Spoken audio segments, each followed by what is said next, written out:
Chapter 20, the second law of thermodynamics.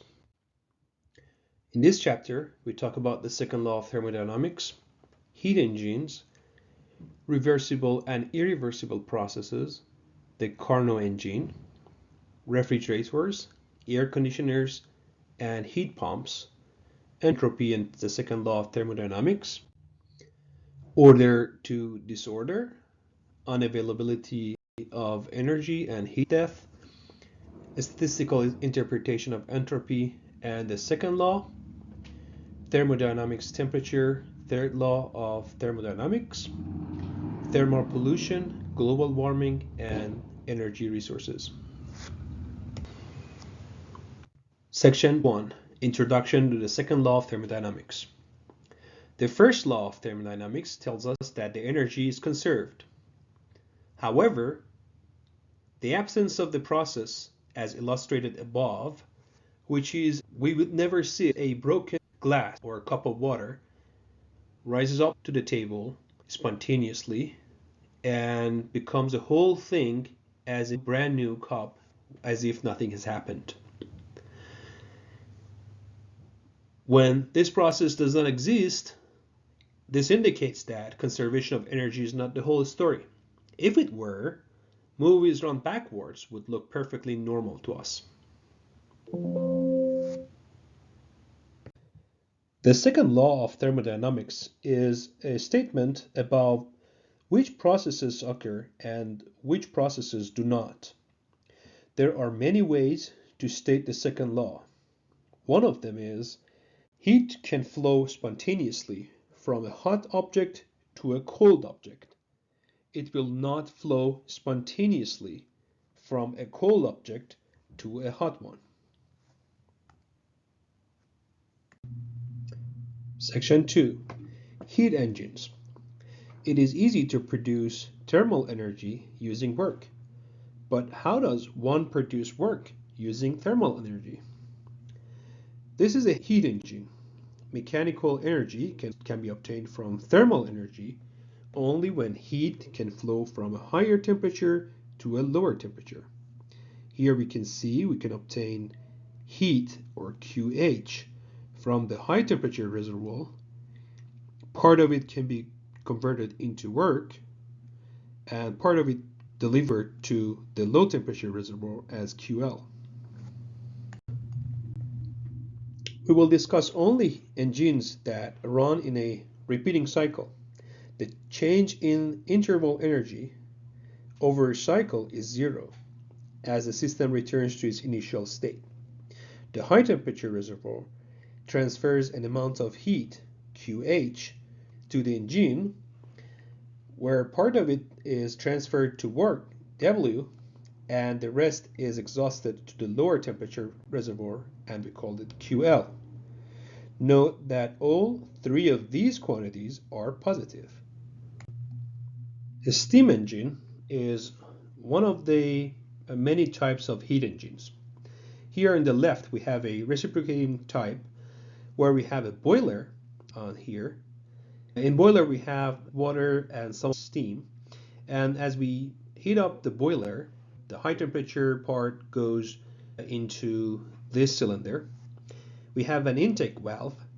By opening this valve, we let the high temperature goes into this area where this high temperature gas is doing some work for us. It's pushing a piston to the right.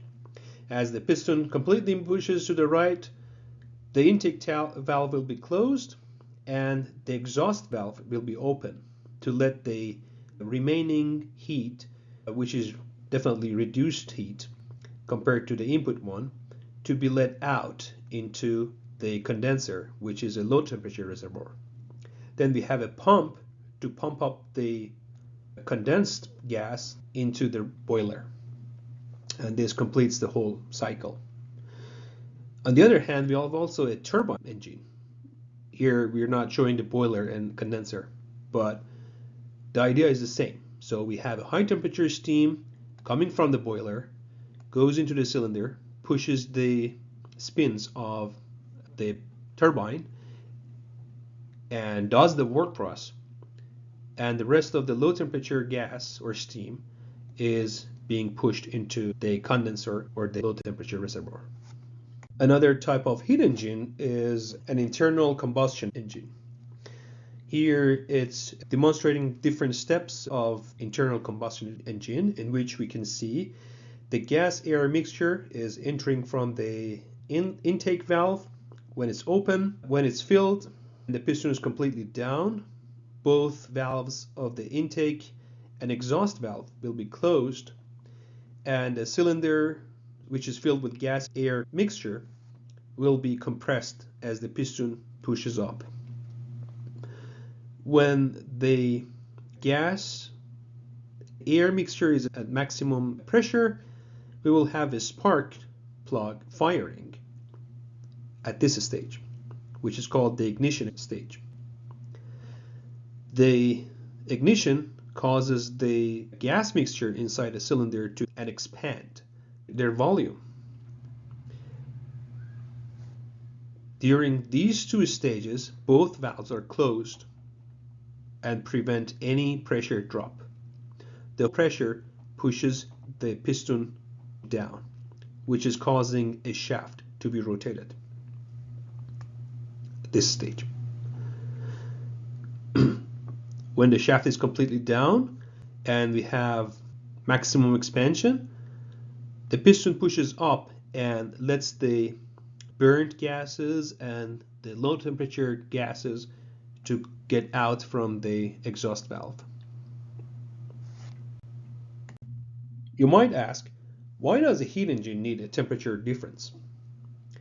To answer this question, we should mention that if there is no temperature difference, the work done on the system in one of the cycle would be equal to the work done by the system in another part, and the net work would be zero. We can characterize the efficiency of an heat engine by taking the ratio of work done to the heat input. We define it as efficiency equals to work done divided by the given heat input, QH. Using the conservation of energy, we can eliminate W and substitute it with QH minus QL. That gives us 1 minus QL divided by QH. One consequence of the second law of thermodynamics is we cannot have any engine that can have an efficiency of 100%. Therefore, we can express the second law of thermodynamics in another way. No device is possible whose sole effect is to transform a given amount of heat completely into work. This is not possible. So we cannot have a system in which we can grab heat from high temperature, do the work completely, and do not have any waste into the cold reservoir. All right, now let's take a look at an example. We're working on problem number 4 from the textbook. This says a typical compact car experiences a total drag force of about 350 Newton at 55 miles per hour. If this car gets 32 miles per gallon of gasoline at this speed, and a liter of gasoline releases about 3.2 times 10 to the 7 joules when burned, what is the car's efficiency?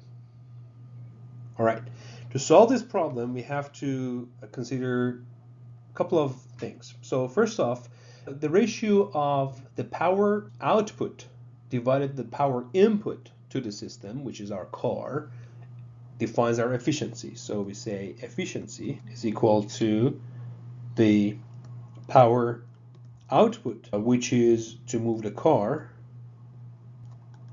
divided by the power input by burning gasoline. Okay? And by power, I'm just going to remind you that the power is energy divided by time. So the power over time, or joule per second, this is the unit, or watt. Okay? This is the power definition. So let's define the power output, for example. So the power output, oopsie. So the power, sorry. So the power output is equal to,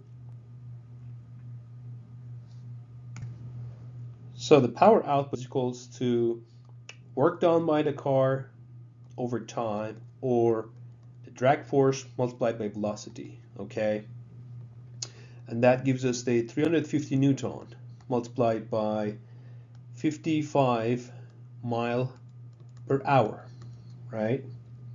And we can convert 1 mile into 1609 meter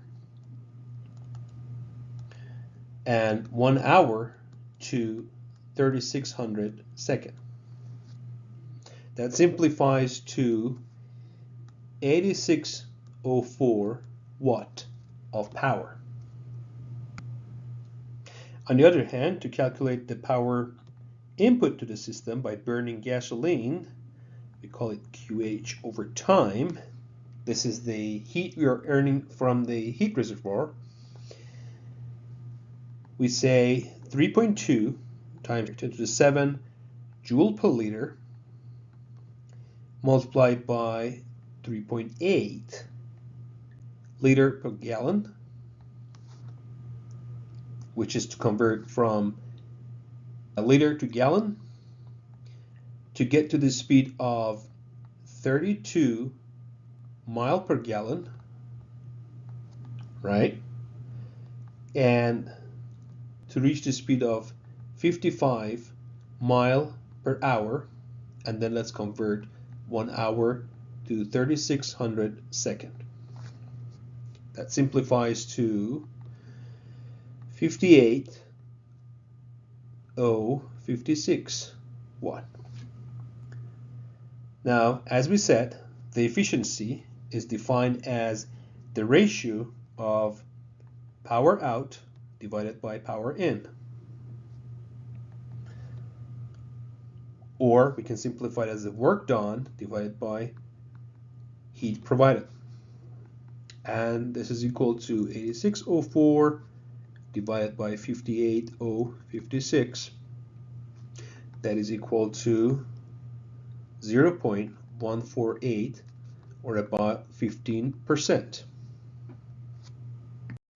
Section 3. Reversible and irreversible processes. The Carnot engine was created to examine the efficiency of a heat engine. It is idealized as it has no friction. Each leg of its cycle is reversible. The Carnot cycle consists of isothermal expansion, adiabatic expansion, isothermal compression, and adiabatic compression. Here the PV diagram on the right shows starting from stage A, we go through the process number 1, which is an isothermal expansion. The volume is increasing from V1 to V2, and we have the same temperature, so TH is constant. So this is an isothermal expansion. From B to C, we have an adiabatic expansion. Still the volume is increasing. From C to D, stage 3, we have isothermal compression, where the volume is reduced, but the temperature is still at TL. At this stage, QL is exhausted from the system. And from the last stage, D to A, stage number 4, we have an adiabatic compression, where we go back to the initial starting point. I have to mention that in stage 1, QH has been added to the system. The efficiency can be written in terms of the temperature. The efficiency of an ideal cycle is equal to 1 minus T of the lower temperature divided by the temperature of the higher temperature. From this, we see that 100% efficiency can be achieved only if the cold reservoir is at the absolute zero, which is impossible. Real engines have some frictional losses. The best achieved is about 60 to 80% at best of the Carnot value of efficiency. Automobiles run on the Otto cycle. Here we are showing an Otto cycle down here, which is composed of two adiabatic paths alternating with two constant volume paths. The gas enters the engine at point A, and at point B, the engine ignites. When we have ignite, the heat enters the engine from the path B to C, and from C to D, we have the power stroke. Finally, we have the step of D to A, which is the exhaust. All right, now let's take a look at problem number 10 from the book. A heat engine uses a heat source at 540 degrees Celsius and has an ideal efficiency of 22%, which is a Carnot cycle. To increase the ideal efficiency to 42%, what must be the temperature of the heat source?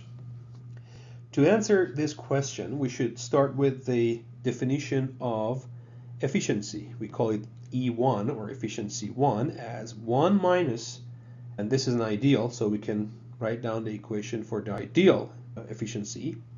1 minus TL, T low divided by T high. But this is the T high first. This is the heat source which is working at the high temperature of 540, and now we want to plug it into this equation. So we solve it for TL. TL is equal to Th1 multiplied by 1 minus efficiency 1. And we can write it as 540 Celsius plus 273 Kelvin multiplied by 1 minus 0.22, which is the efficiency, and this gives us 634.1 Kelvin. On the other hand, we have efficiency, the second efficiency that we are looking for, which is 42%. The same equation, because this is also an ideal, but here we have the high temperature 2, Th2. And we solve it for the Th2 this time as TL divided by 1 minus the second, or the new efficiency that we are looking for. So we already know the low temperature from the previous solution. We plug it into this equation.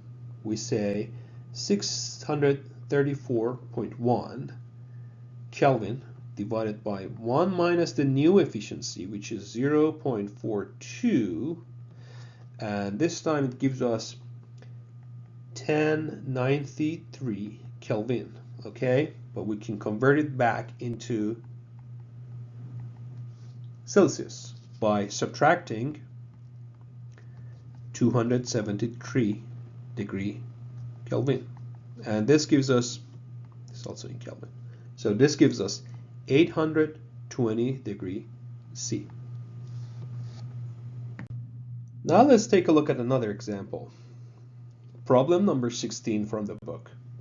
A Carnot engine performs work at the rates of 520 kilowatt with an input of 950 kilocalorie of heat per second. If the temperature of the heat source is 480 degrees Celsius, at what temperature is the waste heat exhausted?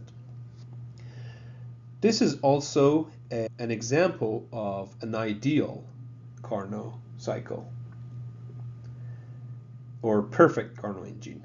So the efficiency is given by the equation that I just mentioned from the previous example. So we say efficiency is equal to 1 minus T sub L divided by T sub H, or this is the work done divided by the heat given. and we can solve it for T sub L equals to T sub H multiplied by 1 minus W by QH. Okay? Or we can say T sub L equals to T sub H multiplied by 1 minus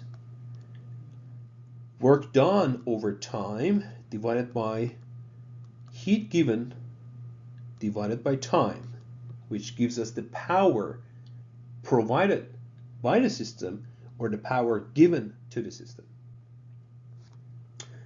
We can plug in numbers for T sub L as the following. So we can say T sub L equals to, we have T sub H, which is 480 Celsius. We should convert it to Kelvin. We say 480 plus 273. These are in Kelvin, multiplied by 1 minus 5.2 times 10 to the 5 joule per second, which is kilowatt, 520 kilowatt, okay, divided by 950 kilocalorie. But we should convert the units of kilocalorie to joules, and we know this is equal to 4186 joule per kilocalorie. Okay, and this is kilocalorie per second. I forgot this S here, so the units should match. That gives us 654 Kelvin, or 382 degrees Celsius. This is the temperature of the exhaust for the waste heat. Section 4. Refrigerators, air conditioners, and heat pumps. These appliances are essentially heat engines operating in reverse. By doing work, heat is extracted from the cold reservoir and exhausted to the hot reservoir. Here is an illustration of the refrigerator or an air conditioner. As we can see, by doing some work, W, we can extract some heat from the cold reservoir, TL, and send it to the heat reservoir as QH. This is inside the fridge, and this is your kitchen. The figure here shows more detail of a typical refrigerator. We have a cooling coil which extracts the heat from inside the refrigerator, and the motor or the compressor motor does the work to send that heat, which is extracting from inside the fridge, into the condenser coil and sends the heat out, QH, to the back of the fridge. That's why the back of the refrigerators are usually hot. And this is a more simplified version of the same story. We are doing some work on the system by W to extract heat from the low temperature reservoir and sends it and exhausts it to the high temperature reservoir. To characterize and measure the performance of a refrigerator, we define the parameter of coefficient of performance, COP. And this is defined as the low temperature heat divided by W, work. If we substitute W by QH minus QL, we will have COP defined as QL divided by QH minus QL. And for an ideal refrigerator, COP of ideal refrigerator is equal to the temperature of the low temperature reservoir divided by the temperature of the high temperature reservoir minus the temperature of the low temperature reservoir. A heat pump can heat up a house in the winter by extracting a low temperature heat from the cold outside by doing some work and sends it into the house to make it warmer. As an example, let's look at problem number 24 from the book. A Carnot heat pump supplies 3,900 watt to keep a room at 23 degrees Celsius while drawing energy from the outside air at the rate of 3,400 watt. What is the outside air temperature? To solve this problem, we should consider that here we are given the powers, or energy per second or energy per hour. Here we have watt, which is joule per second. Okay, so we should consider the amount of energy transferred, for example, in 1 second. Therefore, we don't need to convert a watt to energy. Okay, so we start off with equation for the efficiency. Efficiency is equal to 1 minus Q of low temperature divided by Q of high. And this is equal to 1 minus TL divided by TH for an ideal Carnot engine. We can solve this for T sub L. We don't know the efficiency, but we know the heat provided and the work done, or the heat delivered to the heat reservoir. Okay, so we can solve it for T sub L for the temperature of the outside, which is the temperature of the low temperature side. T sub L is equal to T sub H multiplied by Q sub L divided by Q sub H. So T sub L is equal to,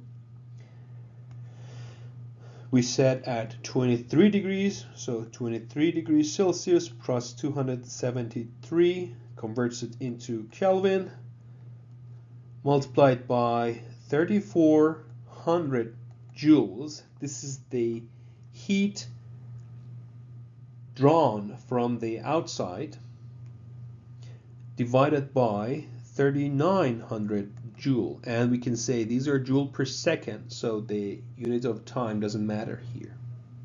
This is the amount of energy and heat driven from outside or into the room per second, we can call it, okay, per unit of time. It can be anything, but they cancel out here. This is the key point. Okay, so this simplifies at 258 Kelvin, which equals to minus 15 degrees Celsius. Another example, problem number 30 from the book. An ideal Carnot engine has an efficiency of 33%. If it were possible to run it backward as a heat pump, what would be its coefficient of performance? And if you remember, we defined coefficient of performance as the ratio of Q sub H divided by W. Okay, so this is the coefficient of performance for a heat pump. On the other hand, we have efficiency defined as work done divided by the heat driven. So if we compare these two, we see that they are reciprocals of each other.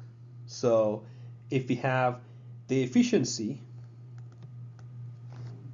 equals 33%, is equal to 0.33,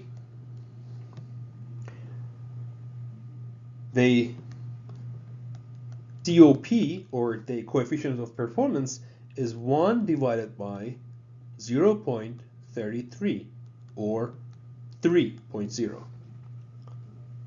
So the coefficient of performance for such a device would be 3.0.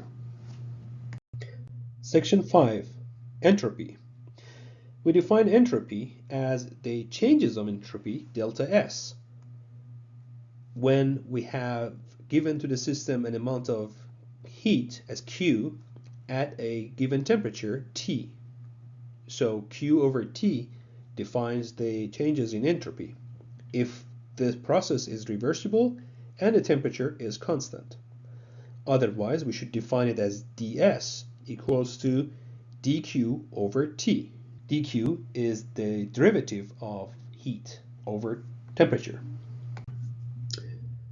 Any reversible cycle can be written as a succession of Carnot cycles. Therefore, What is true for a Carnot cycle is true for all reversible cycles.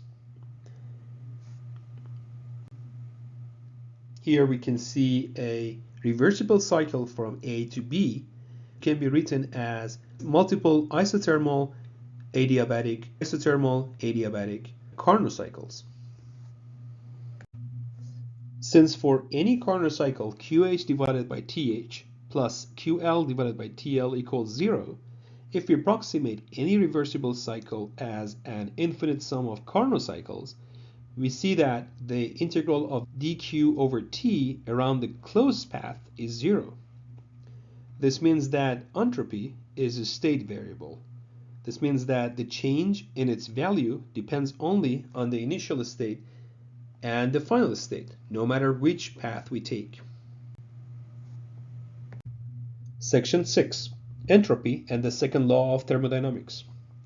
The total entropy always increases when heat follows from a warmer object to a colder one in an isolated two-body system. The heat transferred is the same and the cooler object is at a lower average temperature than the warmer one.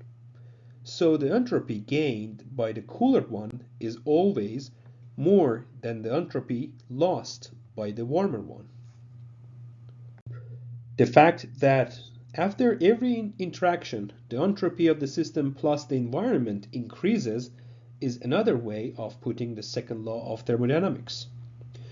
The entropy of an isolated system never decreases. It either stays constant, which is the definition of a reversible process, or the entropy increases, which is a definition of irreversible process. Let's look at problem 36 from the book as an example. It says, what is the change in entropy of 1.00 meter cube of water at 0 degrees Celsius when it is frozen to ice at 0 degrees Celsius? To answer this question, we should pay attention to the heat energy is taken away from water, so the change in entropy will be negative. So we can say heat is taken, therefore the change in entropy, or delta S, is negative. Okay? We can write down the heat taken from water, if you remember from previous chapter, delta Q, as M times L of fusion. And we can note that 1.00 meter cube of water has a mass of 1.00 times 10 to the 3 kilogram. Okay?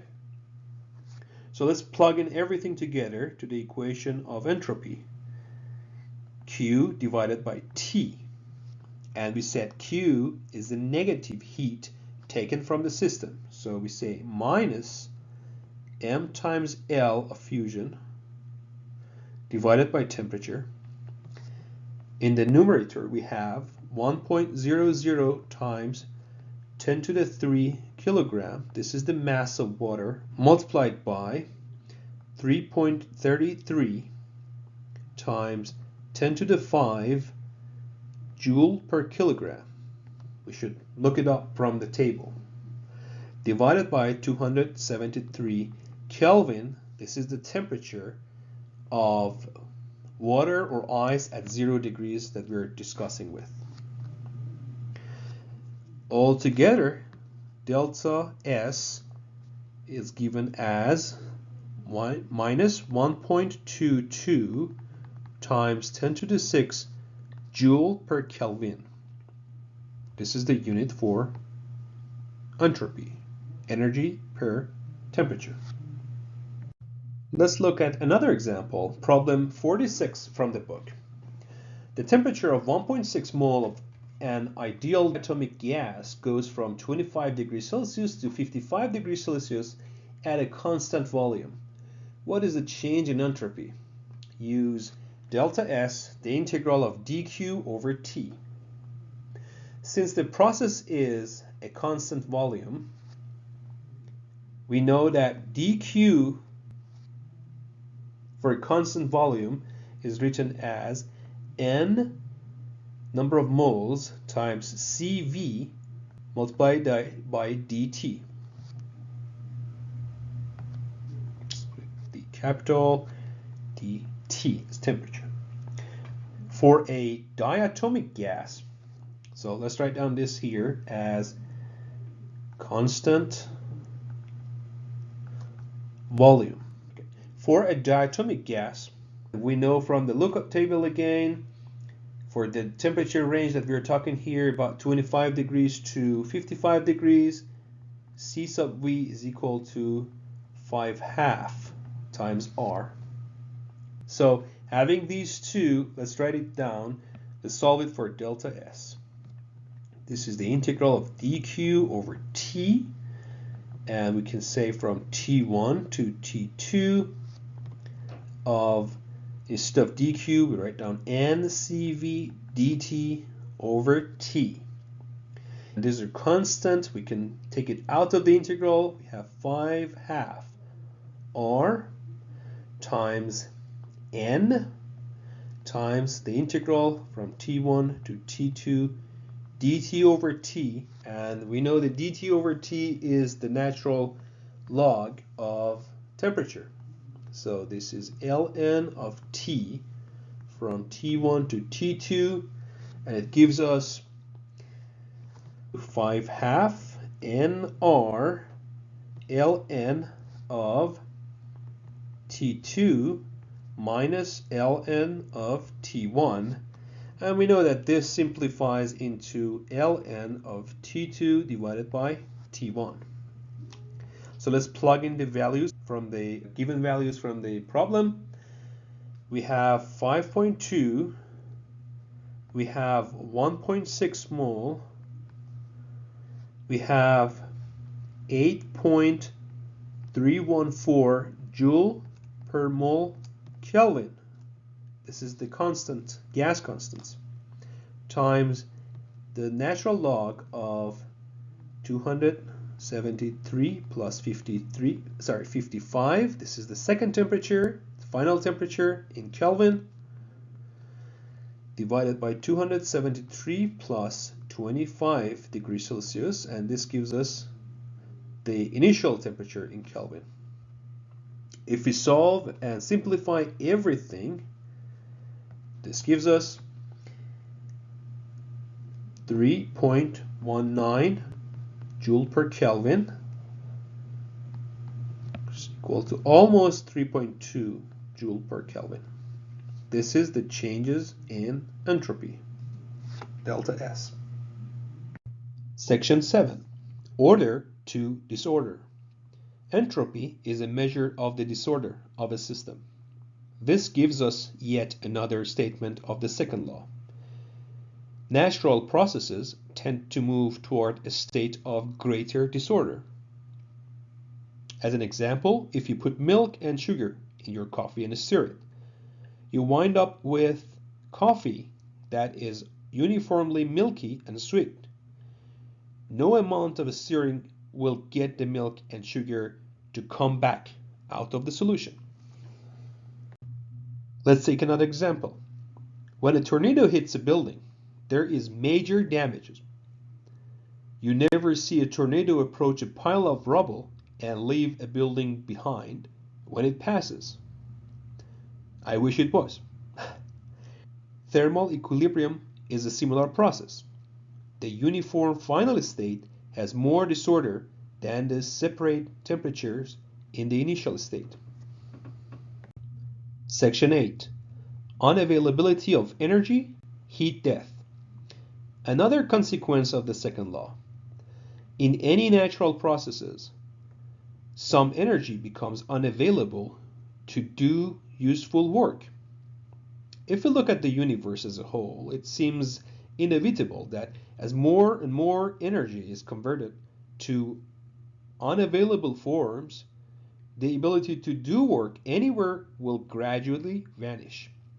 This is called the heat death of the universe. Alright, as an example, we solve problem 58 from the book.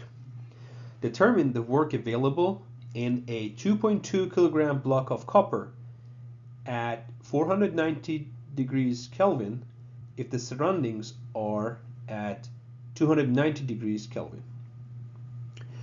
To solve this problem, we have to consider the fact that the total energy stored in the copper block is found from the heat flow that initially raised its temperature above the temperature of the surroundings. So we say Q is equal to, let's change the color to red, sorry. Q is equal to MC delta T. And this is equal to, we say we have 2.2 kilograms.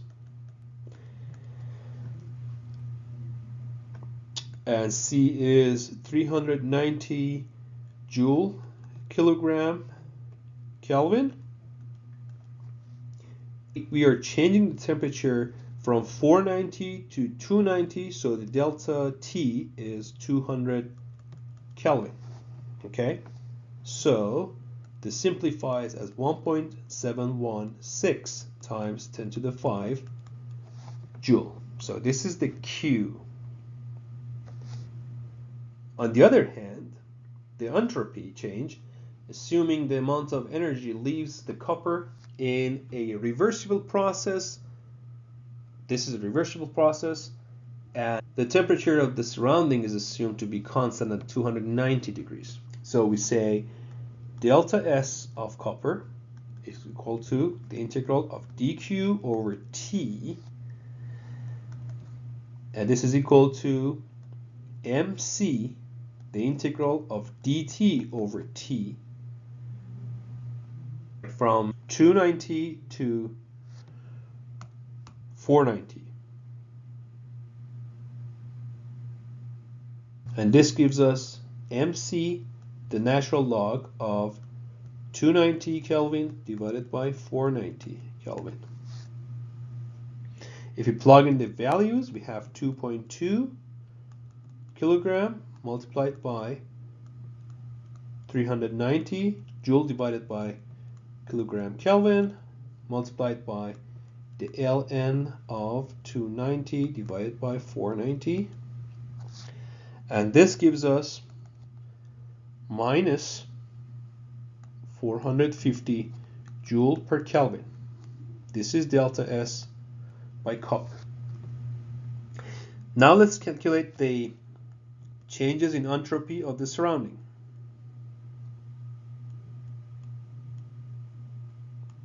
This is equal to Q by T of surrounding. The Q we just calculated on top is MC delta T divided by T of surrounding,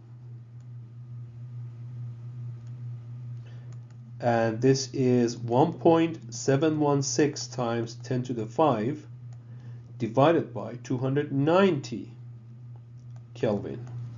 This is joule. So this gives us 592 joule per Kelvin. So the total delta S is the delta S of copper plus the delta S of surrounding. This gives us 592 plus the increase in the entropy minus 540. Its total will be 142 joule per Kelvin. Okay? So the energy loss is T sub L multiplied by delta S, which is 290 degrees Kelvin, multiplied by 142 joule per Kelvin. This gives us 4.118 times 10 to the power 4th joules. And the work available is equal to the amount of the heat given minus the amount of the energy lost. right? That gives us 1.716 times 10 to the 5 joule minus 4.118 times 10 to the 4 joule. That gives us 1.3 times 10 to the 5 joule. And this is the work available in a 2.2 kilogram block of copper. Section 9. A statistical interpretation of entropy and the second law. As definition, microstate is a particular configuration of atoms, and macrostate is a particular set of macroscopic variables. Here we have an example of coin tosses and different outcomes. We can categorize them as macrostate, which are how many heads and how many tails we can have, and we have, for example, 100 heads and 1 tail, or alternatively we can have 0 heads and 100 tails, which is only one outcome or one microstate, and the probability is very low, 7.9 times 10 to the minus 31. This is the probability of these two outcomes. On the other hand, for example, we can have a macrostate of 50 heads and 50 tails, and we have 1.0 times 10 to the 29 outcomes or microstates, and the probability is higher, which is 0.08. Similarly, the most probable distribution of velocities in a gas is Maxwellian. The most probable state is the one with greatest disorder or the greatest entropy, with K being Boltzmann constant and W the number of microstates. We can define the entropy K times natural log of W. In this form, the second law of thermodynamics does not forbid processes in which the total entropy decreases. It just makes them exceedingly unlikely. Alright, as an example, let's look at problem number 60 from the book. Suppose that you repeatedly shake 6 coins in your hand and drop them on the floor. Construct a table showing the number of microstates that correspond to each macrostate. What is the probability of obtaining A, 3 heads and 3 tails, and B, 6 heads? To solve this problem, we should construct a table. What are the macrostates and what are the microstates of this experiment? So if we construct a table as this and say we have the macrostate,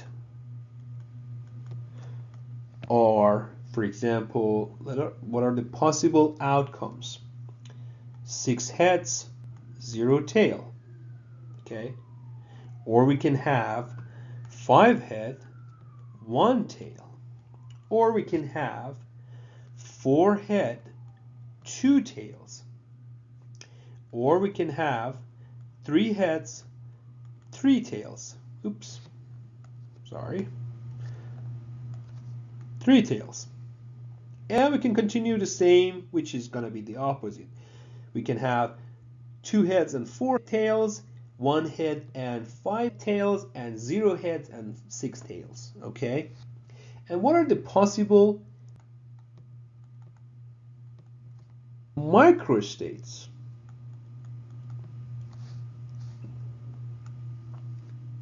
For example, for the case of 6 head and 0 tail, we have head. We have 6 heads and no tail. Okay, there's only one outcome. There's only one microstate. So we write it down here as the number of microstates. Okay, this is 1. How about 5 head and 1 tail? So we can have 1, 2, 3, 4. The first 5 are head, and the last one is tail. Or we can have the first 4 are head, the fifth one is tail, the last one is head. Or the first 3 are head, the fourth one is tail, and the last 2 ones are head. Or the first 2 are head, the third one is tail, the last 3 are head, and etc. The total would be 6 different combinations. If you write it down, all these possible combinations, I'm just going to complete this table here as 2 head, 4 tail, 1 head, 5 tail, and let's add another column down here just to say 0 head and 6 tails. Okay, so if you write down all different combinations for the 4 head 2 tail, for example, we have 15 microstates. For the 3 heads and 3 tails, we have 20 microstates. For 2 heads and 4 tails, which is similar to 4 heads and 2 tails, we have another 15 microstates, and similarly we have 6 and 1 microstate for the other 2 remaining microstates. So to answer problem part A, it says 3 heads and 3 tails, which is here, 3 heads and 3 tails. The probability is 20 out of the sum of all of these different microstates. So for part A, the probability is 20 out of the sum of all these different microstates, which is, if we sum it up, it's going to be 64. So the probability is 5 divided by 16. Okay? Now for part B, what does it say? It says 6 heads here. So this is probability, 1 out of 64, which is very slim probability. Section 10, Thermodynamic Temperature, third law of thermodynamics. Since the ratio of heats exchanged between the hot and the cold reservoirs in a Carnot engine is equal to the ratio of temperatures, we can define a temperature scale using the triple point of water. T temperature equals 273.16 Kelvin multiplied by Q divided by QTP, which is heat exchanged by the Carnot engine with reservoirs at temperatures T and Tp, which is a triple point of water. Also, since the maximum efficiency of a heat engine is defined as 1 minus T of low temperature divided of T of the higher temperature, there is no way to achieve a temperature of absolute zero. This is the third law of thermodynamics. It is not possible to reach absolute zero in any finite number of processes. Section 11. Thermal pollution, global warming, and energy resources. Over 90% of energy used in the US is generated using heat engines to drive turbines and generators. Even nuclear power plants use the energy generated from fission heat, water for a steam engine. The thermal output QL of all these heat engines contributes to warming of the atmosphere and water. This is an inevitable consequence of the second law of thermodynamics. Summary of Chapter 20. Heat engine changes heat into useful work. Efficiency is defined as work divided by heat input. Maximum efficiency is equal to 1 minus TL divided by T sub H. Refrigerators and air conditioners are heat engines reversed. COP is defined as heat removed divided by work. Heat pump COP is defined as heat delivered divided by work. Second law of thermodynamics. Natural processes always tend to increase entropy. Entropy changes in reversible process. Delta S is equal to the integral of dq over T. Changes in entropy gives direction to arrow of time. As time goes on, energy becomes degraded. Heat engines cause thermal pollution.